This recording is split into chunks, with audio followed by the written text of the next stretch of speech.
I'm Corey Proffitt-Boyd, and this is Say It Anyway. Say it anyway with Corey Proffitt-Boyd. Say it anyway. Say it anyway with Corey Proffitt-Boyd. Say it anyway.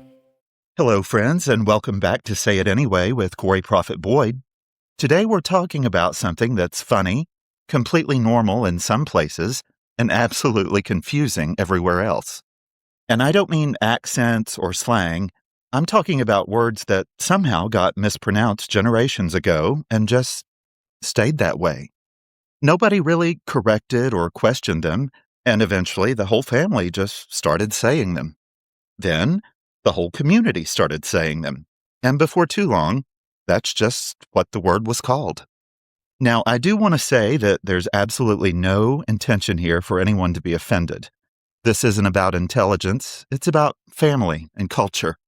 It's about the funny little language traditions that get passed down through generations. Because where I grew up in Kentucky, there were words that everybody said, and if somebody from outside the community heard them, they'd think we'd lost our minds. For example, my mother never cleaned the countertop. She cleaned the calendar top. Yes, the calendar top. To this day, I have absolutely no idea where that came from. I don't know who looked at a countertop and thought, you know what, we're going to call that a calendar top. But somebody did. And apparently, everybody else agreed. Because that's just what it was. If my mom said, I'm going to wipe down the calendar top, nobody blinked. Nobody said, don't you mean countertop? Nope, calendar top, case closed. And then there was Comet Cleaner. Except at our house it wasn't Comet, it was comic. Every single time. Bring me that comic from under the sink. And I'd bring it, because that's what it was called, not comet, comic. Looking back, it sounds less like a cleaning product and more like a low-budget superhero. And then there was washing dishes. Except nobody washed dishes. We warshed dishes. Everything got warshed. Dishes, laundry, hands, cars, dogs. If it got cleaned, it got warshed. And when everybody says something the same way, it sounds normal. It's only when you leave home that you realize maybe the rest of the world isn't speaking the same language as you. Christmas is another good example. Now, I don't know what kind of Christmas you all had growing up. But at our house, it wasn't Santa Claus, it was Santy Claws. Every year, Santy Claws. And he didn't come down the chimney. Every Christmas Eve, I'd hear, you better get in bed. Santy Claus won't come if you're awake. Why, he's liable to be coming down that chimney any minute. And I didn't question it. I wasn't sitting there with a dictionary. I wasn't concerned about the pronunciation. I was concerned about the presents. If Santy Claus wanted to come down the chimney, that was fine by me. Bring the toys and call it whatever you want.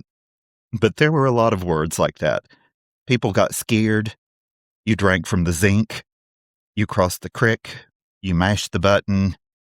Or you started the car because you was fixing to leave. And if somebody asked you if you could do something for them, a typical response was, well, I might could. But somehow everybody knew exactly what it meant. And that's the thing about language. We spend a lot of time deciding what's correct, but language isn't really about being correct. It's about understanding each other. I mean, if everybody understands what you're saying, then communication happened. In fact, some of my favorite memories are wrapped up in those little mispronunciations, because they weren't just words. They were fingerprints, tiny pieces of the people who raised us. And no matter how much we change the way we speak, that culture continues to live inside us. Sometimes I'll catch myself saying something exactly the way my mother said it. And for a split second, it's like she's right there. I can hear her voice, see her smile, and I can see her standing in the kitchen, maybe cleaning the calendar top with comic, maybe just finishing up washing the dishes. And suddenly it isn't really funny anymore. Well, it's still funny. But it's also something else. It's comforting. Because grief has such a strange way of changing things.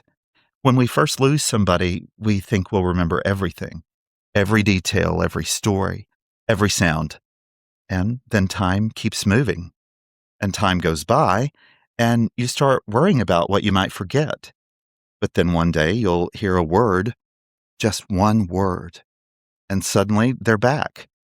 Not physically, but somehow they're there. It's like you hear their voice and feel their presence, and you remember who they were, what they meant to you. My mom and I were incredibly close. She was my very best friend.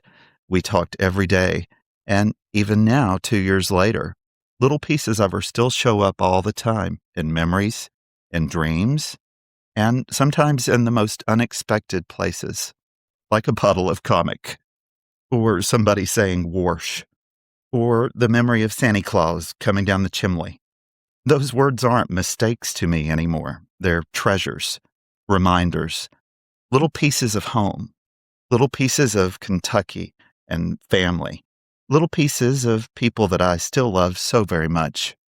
So if your family had words that nobody else seemed to understand, hold on to them.